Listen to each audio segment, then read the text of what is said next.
Hath she her faults? I would you had them too.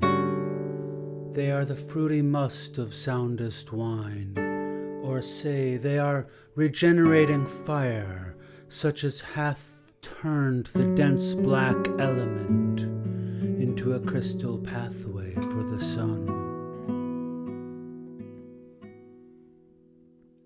If youth is the season of hope, it is often so only in the sense that our elders are hopeful about us.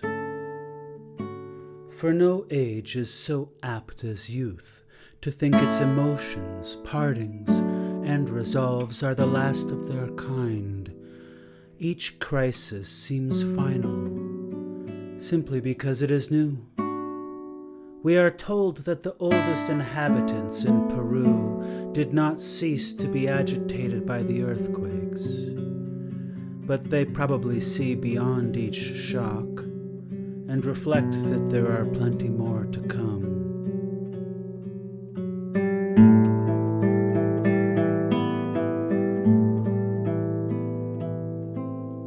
To Dorothea, still in that time of youth when the eyes with their long full lashes look out after their rain of tears, unsoiled and unwearied as a freshly opened passion flower, that morning's parting with Will Ladislaw seemed to be the close of their personal relations. He was going away into the distance of unknown years, and if ever he came back, he would be another man. The actual state of his mind, his proud resolve to give the lie beforehand to any suspicion that he would play the needy adventurer seeking a rich woman, lay quite out of her imagination, and she had interpreted all his behavior easily enough by her supposition that Mr. Casaubon's codicil seemed to him, as it did to her, a gross and cruel interdict on any active friendship between them. Their young delight in speaking to each other and saying what no one else would care to hear was forever ended, and became a treasure of the past. For this very reason she dwelt on it without inward check.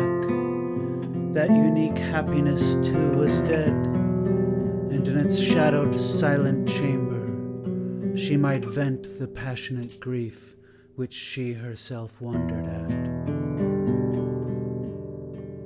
For the first time she took down the miniature from the wall and kept it before her, liking to blend the woman who had been too hardly judged with the grandson whom her own heart and judgment defended.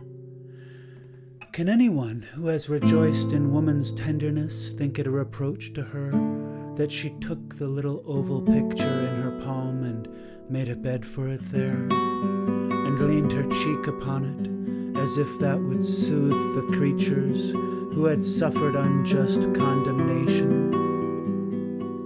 She did not know then that it was love who had come to her briefly, as in a dream before waking, with the hues of morning on his wings, that it was love to whom she was sobbing her farewell as his image was banished by the blameless rigor of irresistible day.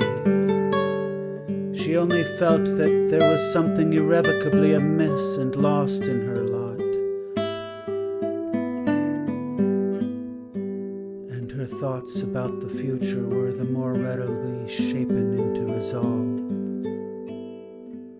Ardent souls, ready to construct their coming lives, are apt to commit themselves to the fulfillment of their own visions.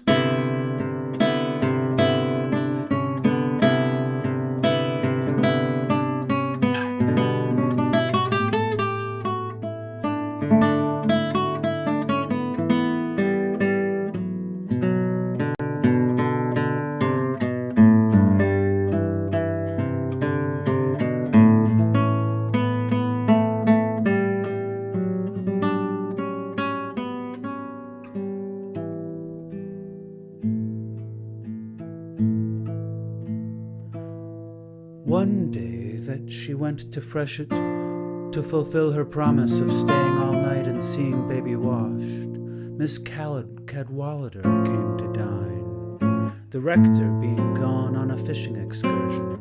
It was a warm evening, and even in the delightful drawing room, where the fine old turf sloped from the open window towards a lilied pool and well-planted mounds, the heat was enough to make Celia in her white muslin and light curls reflect with pity on what Dodo must feel in her black dress and close cap. But this was not until some episodes with baby were over and had left her mind at leisure. She had seated herself and taken up a fan for some time before she said, in her quiet guttural, "Dear Dodo, do throw off that cap. I am sure your dress must make you feel ill." "I am so used to the cap. It has become a sort of shell," said Dorothea, smiling. "I feel rather bare and exposed when it's off."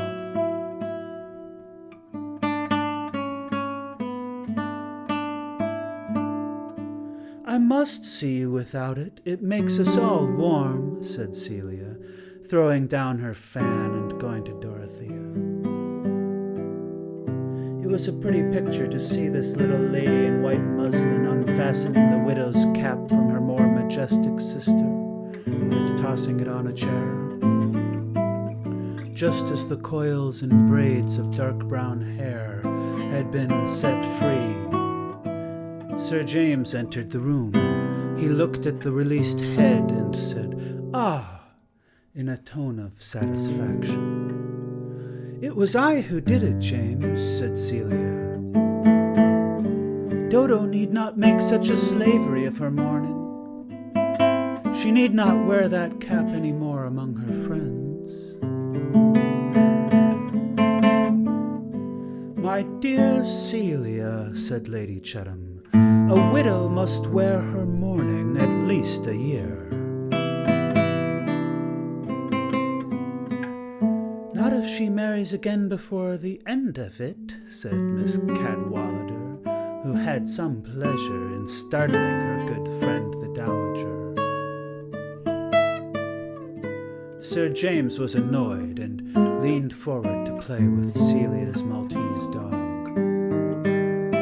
"This is very rare, I hope," said Lady Chettam, in a tone intended to guard against such events. "No friend of ours ever committed herself in that way except Miss Beevor, and it was very painful to Lord Grinsell when she did so. Her first husband was objectionable, which made it the greater wonder, and severely she was punished for it. They said Captain Beevor dragged her about by the hair and held up loaded pistols to her."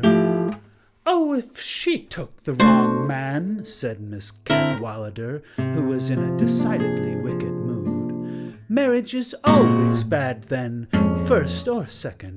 Priority is a poor recommendation in a husband if he has got no other. I would rather have a good second husband than an indifferent first." "My dear, your clever tongue runs away with you," said Lady Chettam.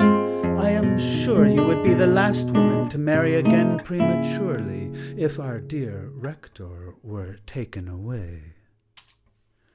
"Oh, I make no vows. It might be a necessary economy. It is lawful to marry again, I suppose, else we might as well be Hindus instead of Christians. Of course, if a woman accepts the wrong man, she must take the consequences, and one who does it twice over deserves her fate. But if she can marry blood, beauty, and bravery, the sooner the better." "I think the subject of our conversation is very ill chosen," said Sir James, with a look of disgust. "Suppose we change it." "Not on my account," Sir James," said Dorothea, determined not to lose the opportunity of freeing herself from certain oblique references to excellent matches. "If you are speaking on my behalf, I can assure you that no question can be more indifferent and impersonable to me than a second marriage. It is no more to me than if you talked of women going fox-hunting. Whether it is admirable in them or not, I shall not follow them. Pray, let Miss Cadwallader amuse herself on that subject as much as on any other." "My dear Lady Castlebaum," said Lady Chettam in her stateliest way, "you do not hope, I think, there was any allusion to you in my mentioning Mrs. Beevor. It was only an instance that occurred to me. She was a stepdaughter to Lord Grinsell. He married Miss Teveroy for his second wife. There could be no possible allusion to you." "Oh, no," said Celia. "Nobody chose the subject. It all came out of Dodo's cap. Miss Cadwallader only said what was quite true. A woman could not be married in a widow's cap, James." "Hush, my dear," said Miss Cadwallader. "I will not offend again. I will not even refer to Dodo. Oh, I will not even refer to Dido or Zenobia. Only what are we to talk about? I, for my part, object to the discussion of human nature, because that is the nature of rectors' wives." Later in the evening, after Miss Cadwallader was gone, Celia said privately to Dorothea, "Really, Dodo, taking your cap off made you like yourself again in more ways than one. You spoke up just as you used to do, and when anything was said to displease you. But I could hardly make out whether it was James that you thought wrong, or Miss Cadwallader." "Neither," said Dorothea. "James spoke out of delicacy to me, but he was mistaken in supposing that I minded what Miss Cadwallader said. I should only mind if there were a law obliging me to take any piece of blood and beauty that she or anybody else recommended. But you know, Dodo, if you ever did marry, it would be all the better to have blood and beauty," said Celia, reflecting on that Mr. Casaubon had not been richly endowed with those gifts, and that it would be well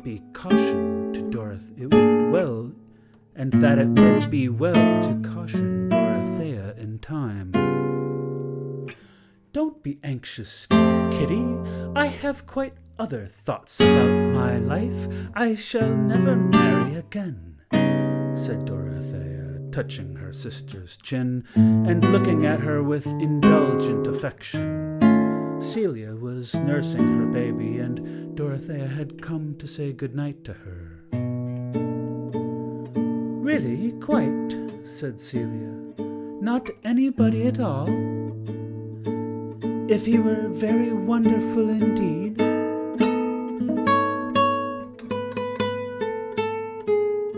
Dorothea shook her head slowly.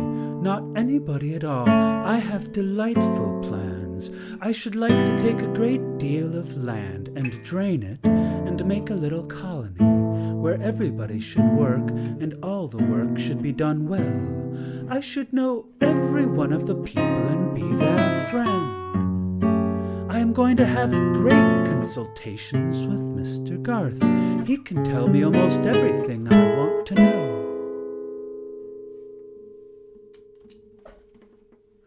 "Then you will be happy if you have a plan, Dodo," said Celia. "Perhaps little Arthur will like plans when he grows up, and then he can help you."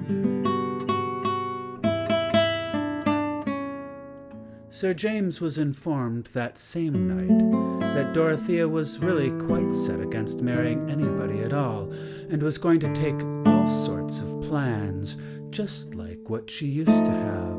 Sir James made no remark to his secret feeling. There was something repulsive in a woman's second marriage, and no match would prevent him from feeling it a sort of desecration for Dorothea.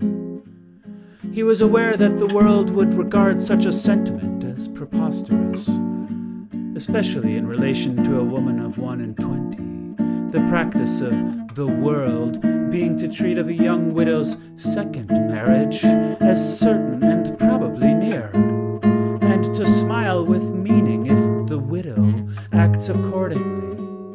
But if Dorothea did choose to espouse her solitude, he felt that the resolution would well become her.